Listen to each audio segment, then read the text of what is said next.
Oscillator जिसको बोलते हैं क्रिस्टल, क्या बोलते हैं? Crystal crystal oscillator. तो ऑसिलेटर। ये देखो, ये किस चीज का बना होता है? ये क्रिस्टल जो होता है, क्वार्ट्ज का नाम सुना होगा। क्वार्ट्ज रहता है ना मटेरियल, जो सेरामिक ये सब में पढ़ना रहता है। तो ये सेरामिक। जी हाँ, सर, क्वाड होता है। हाँ, तो देखो ये जो क्वार्ट्ज है ना, ये क्वार्ट्ज क्रिस्टल जो है क्वार्ट्ज का बना हुआ रहता है। इसका स्ट्रक्चर इस टाइप का रहेगा, ये इस टाइप का।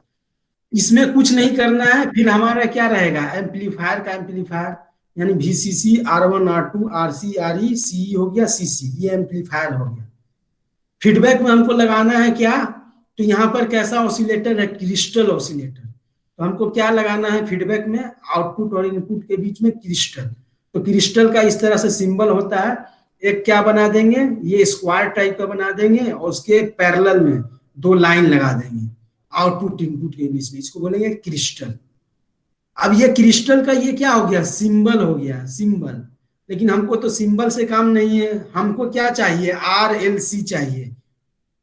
तो ये क्या हो गया? इसका सिंबल हो गया। इसका इलेक्ट्रिकल इक्विवेलेंट सर्किट मींस, अगर इसको हम इलेक्ट्रिकली कैसे रिप्रेजेंट करते हैं, तो इसी को बोलते हैं electrical equivalent of A crystal.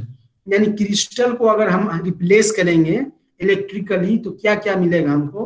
तो एक RS मिलेगा, एक LS मिलेगा, एक CS मिलेगा। ये तीनों कहां पर रहेगा? सीरीज में।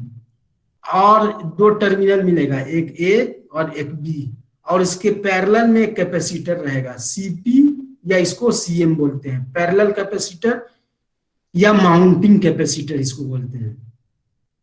यानी ये जो क्रिस्टल होगा, क्रिस्टल को इलेक्ट्रिकली हम लोग कैसे रिप्रेजेंट करेंगे? इलेक्ट्रिकल में इलेक्ट्रिकली रिप्रेजेंट करते हैं कि एक रेसिस्टर रहेगा, इंडक्टर रहेगा, कैपेसिटर रहेगा। तीनों कहां पर रहेगा? सीरीज में। और उसके पैरेलल में क्या रहेगा? एक कैपेसिटर रहेगा। ये इसका सर्किट होता है। तो इसमें क्या होता है? दो तरह का फ्रीक्वेंसी जनरेट होता है। इसमें दो फ्रीक्वेंसी जनरेट होता है। एक RL RS LS CS, यानी तीनों सीरीज कंपोनेंट मिला करके RS LS CS, यानी ये तीनों को कंसीडर करते हैं सिर्फ। यानी जो सीरीज रेसिस्टर, इंडक्टर, कैपेसिटर, यानी RLC का यूज करके जो सीरीज में है, तो उसको बोलते हैं सीरीज रेजोनेंट फ्रीक्वेंसी। इसको डिनोट करते हैं FS, यानी सीरीज वाला हम कंपोनेंट यूज किए हैं, इसलिए इसको बोल रहे हैं सीरीज रेजोनेंट फ्रीक्वेंसी।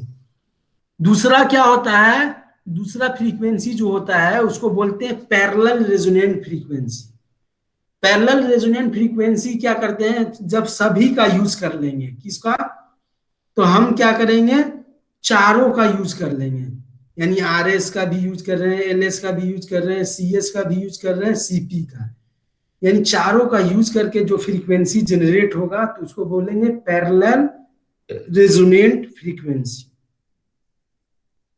अब क्या है कि सीरीज रेजोनेंट फ्रीक्वेंसी क्या है?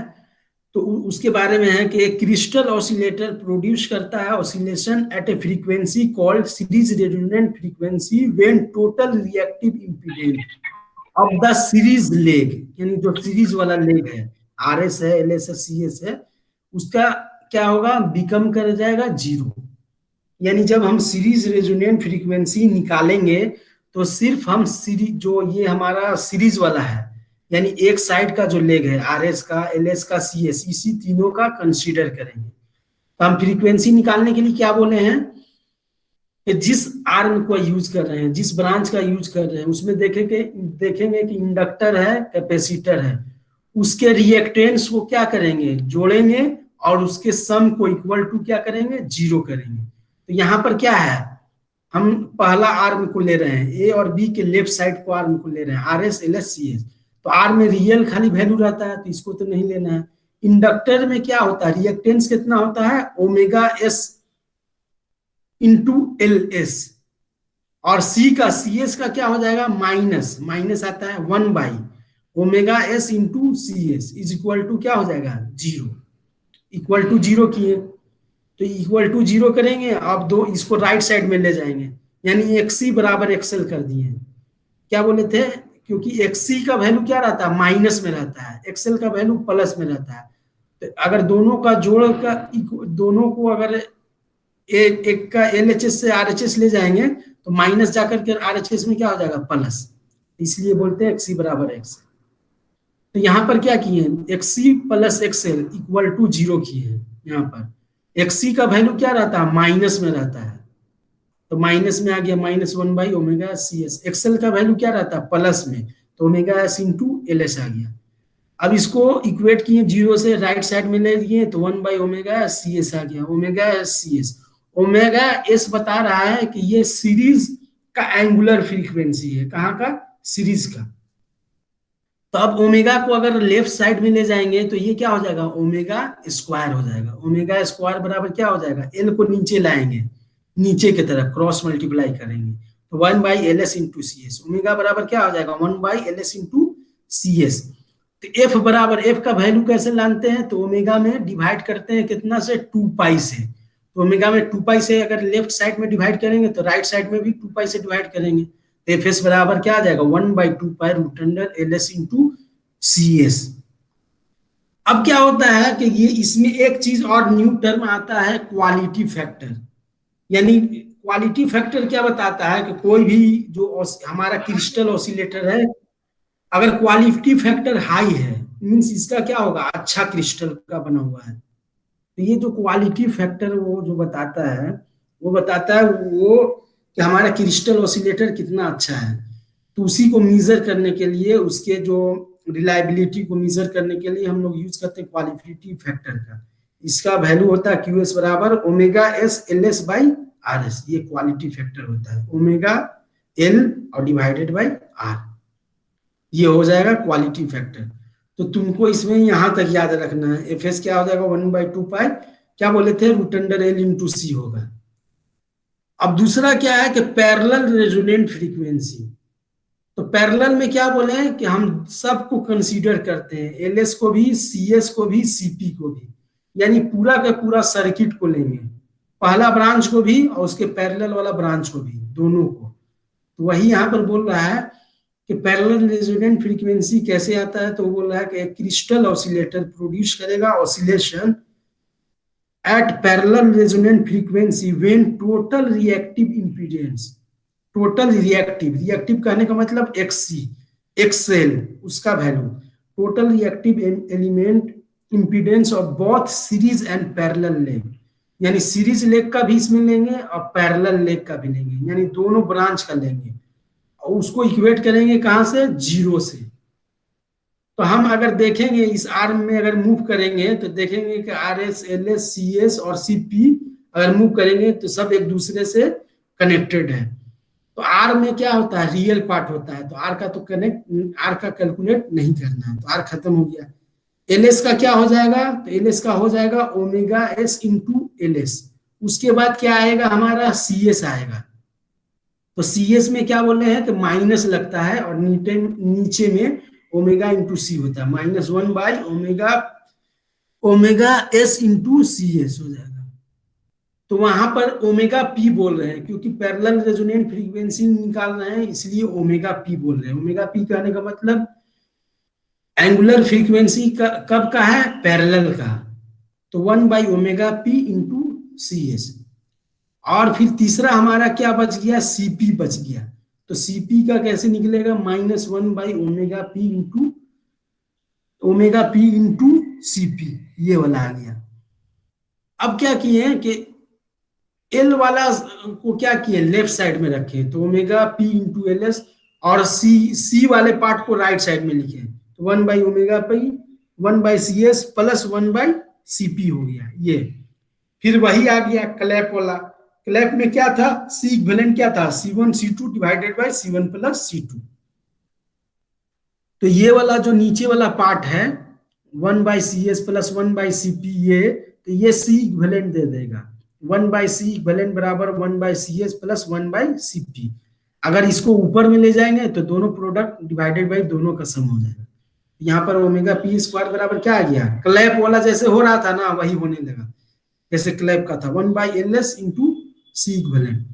तो FP बराबर क्या आ जाएगा, 1/2π√LS इंटू C इक्विवेलेंट।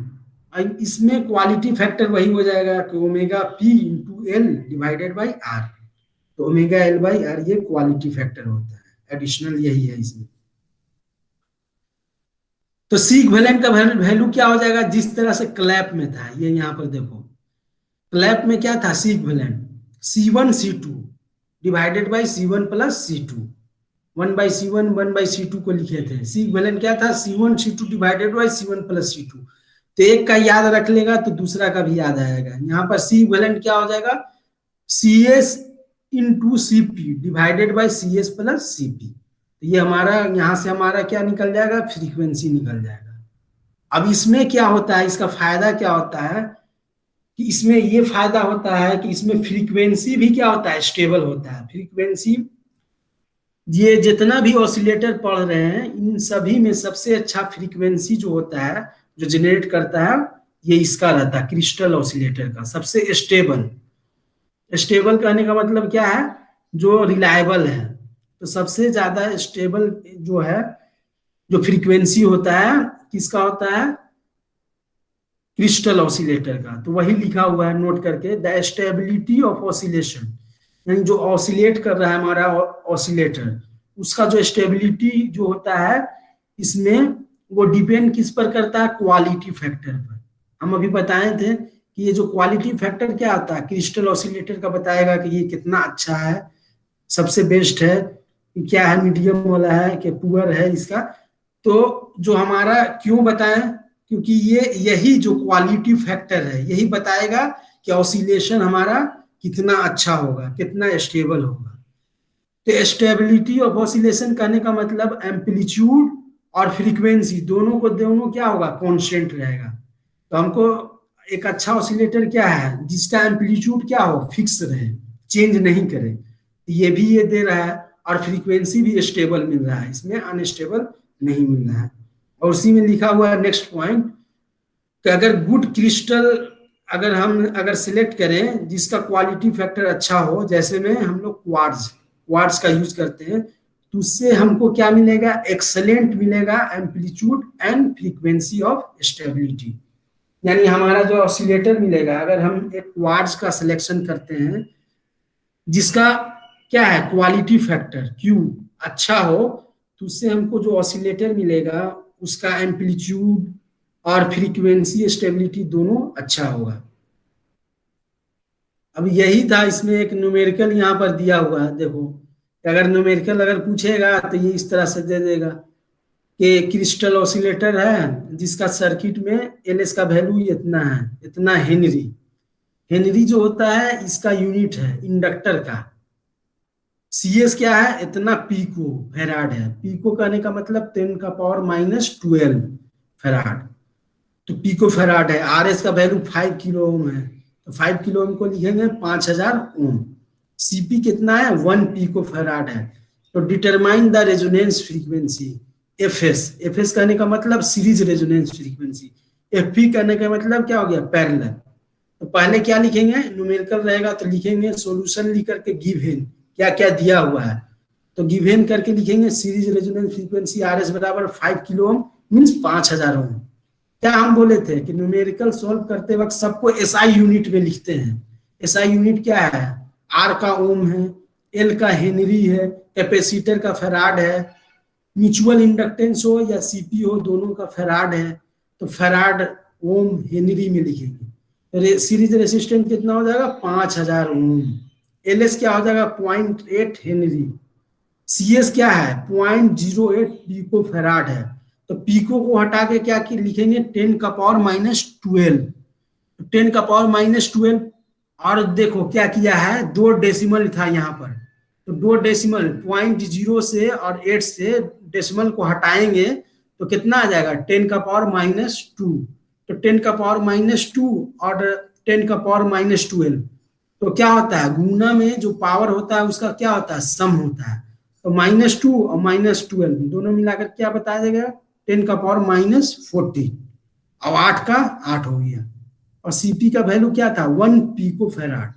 1 कहने का मतलब 1, पिको कहने का मतलब 10⁻⁻12 फेराड। अब FS निकालना है तो FS का फॉर्मूला लिख देंगे, 1/2 पाई √LS × CS। और उसका वैल्यू को पुट करेंगे, फ्रीक्वेंसी आ जाएगा। पैरेलल का क्या हो जाता है 1/2π LS और दोनों का इक्विवेलेंट कैपेसिटेंस। ये भी कर सकते हो कि सी इक्विवेलेंट पहले से निकाल लो, दोनों को प्रोडक्ट करके दोनों को सम करके, जैसे क्लैप में निकाले हैं, और निकाल करके इसमें वैल्यू पुट कर दो 1/2π√LS इंटू सी इक्विवेलेंट। ये वाला वो जो फॉर्मूला है 1/2π√LS इंटू सी इक्विवेलेंट। यहाँ पर सी इक्विवेलेंट क्या आ जाएगा, तो ये वाला आ जाएगा, फॉर्मूला यूज करना है यहाँ पर वाला C1 C2 divided by C1 plus C2, यानी इसमें हो जाएगा CS into CP divided by CS plus CP। फिर